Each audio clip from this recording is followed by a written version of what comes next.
Nahuli sa isang buy-bust operation sa Ubay ang isang high-value drug personality kung saan na-recover ang 1.1 milyong halaga ng hinihinalang shabu. Ang kabuuan ng report kay Patrolwoman Flora May Asares.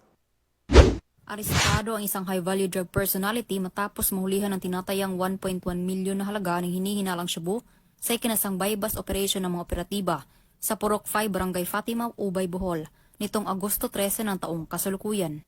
Kinilala ni Police Captain Amelito M. Loria, hepe ng Ubay Municipal Police Station, ang sospek na si alias J, 30 anyos, walang trabaho, at residente ng Purok 1B, Poblasyon Ubay.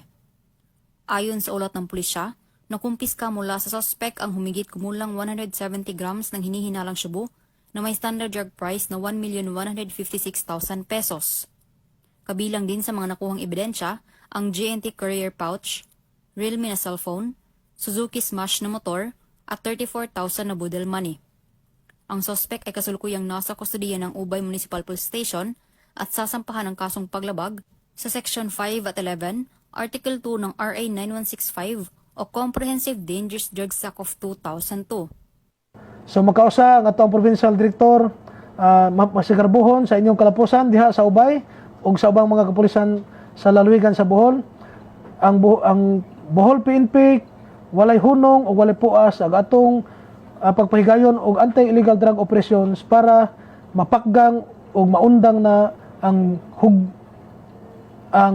hulga sa ginadili nga droga diri sa atong probinsya. Sa mga katawhang bulanon, tabangi mi ninyo pinagi sa paghatag og impormasyon, pinagi sa pagtudlo sa mga tawo nga nalambigit sa ginadili nga droga. Og i-report dayon sila pinakadol nga istasyon para ato nang mahatagan og aksyon og masikop nato ng mga tawhana. Mula dito sa Central Visayas, ako ang inyong Police News Network Correspondent, Patrolwoman Flora May Asares. Alagad ng batas, tagataguyod ng Balitang Pulis.